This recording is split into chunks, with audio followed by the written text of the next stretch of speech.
Hoje, domingo, dia 30 de janeiro, é Estudando e Aplicando a História. Muitas pessoas não conhecem a história de Estevão. A lição dessa semana apresentará um pouco de quem foi esse homem fiel, que não se calou diante das ameaças de morte.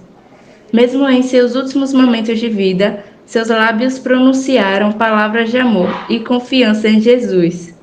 Para descobrir os detalhes, leia em sua Bíblia os textos de Atos 6, 8 a 15.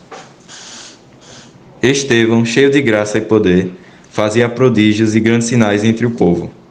Levantaram-se, porém, alguns dos que eram da sinagoga, chamada dos libertos, dos sirineus, dos alexandrinos e dos da Cíclica e Ásia, e discutiam com Estevão, e não podiam resistir à sabedoria e ao espírito pelo qual ele falava. Então subornaram homens que dissessem: temos ouvido este homem proferir blasfêmias contra Moisés e contra o povo. Sublevaram o povo, os anciões, os escribas, e, investindo, o arrebataram, levando-o ao sinédrio. Apresentaram testemunhas falsas que depuseram: este homem não cessa de falar contra o lugar santo e contra a lei. Porque o temos ouvido dizer que esse Jesus, o Nazareno, destruirá este lugar e mudará os costumes que Moisés nos deu. Todos os que estavam assentados no sinédrio, fitando os olhos em Estevão, viram o seu rosto como se fosse rosto de anjo. E Atos 7, 44 a 59. O tabernáculo do testemunho estava entre nossos pais no deserto, como determinara aquele que disse a Moisés que o fizesse segundo o modelo que tinha visto, o qual também nossos pais, como Josué, tendo-o recebido, o levaram, quando tomaram posse das nações que Deus expulsou da presença deles, até aos dias de Davi. Este achou graça diante de Deus e lhe suplicou a faculdade de prover morada para o Deus de Jacó. Mas foi Salomão quem lhe edificou a casa. Entretanto, não habita o Altíssimo em casas feitas por mãos humanas, como diz o profeta: o céu é meu trono e a terra o estrado dos meus pés. Que casa me edificareis, diz o Senhor? Ou qual é o lugar do meu repouso? Não foi porventura a minha mão que fez todas essas coisas? Homens de dura cerviz e incircuncisos de coração e de ouvidos, vós sempre resistis ao Espírito Santo.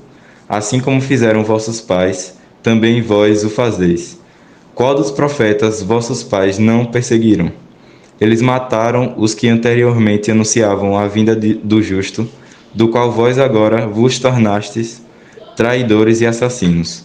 Vós que recebestes a lei por ministério de anjos e não aguardastes. Ouvindo eles isto, enfureciam-se no seu coração e rilhavam-se os dentes contra ele. Mas Estevão, cheio do Espírito Santo, fitou os olhos no céu e viu a glória de Deus e Jesus, que estava à sua direita. E disse: eis que vejo os céus abertos e o Filho do Homem em pé à destra de Deus.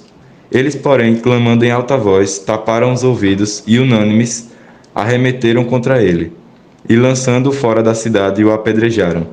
As testemunhas deixaram suas vestes aos pés de um jovem chamado Saulo, e apedrejaram Estevão, que invocava e dizia: Senhor Jesus, recebe o meu espírito. Depois, responda as perguntas a seguir.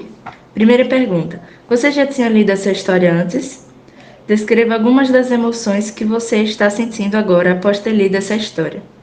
Segunda pergunta: quem são os personagens principais neste drama? Por que os líderes judeus estavam tão bravos com Estevão, um homem que fazia coisas maravilhosos milagres? Terceira pergunta: em que ponto Jesus entra nessa história? Qual é o significado desse momento? Quarta pergunta: errei. Que duas lições você pode tirar desse episódio bíblico? Sexta pergunta: que semelhanças você vê entre o apedrejamento de Estevão e a crucificação de Jesus?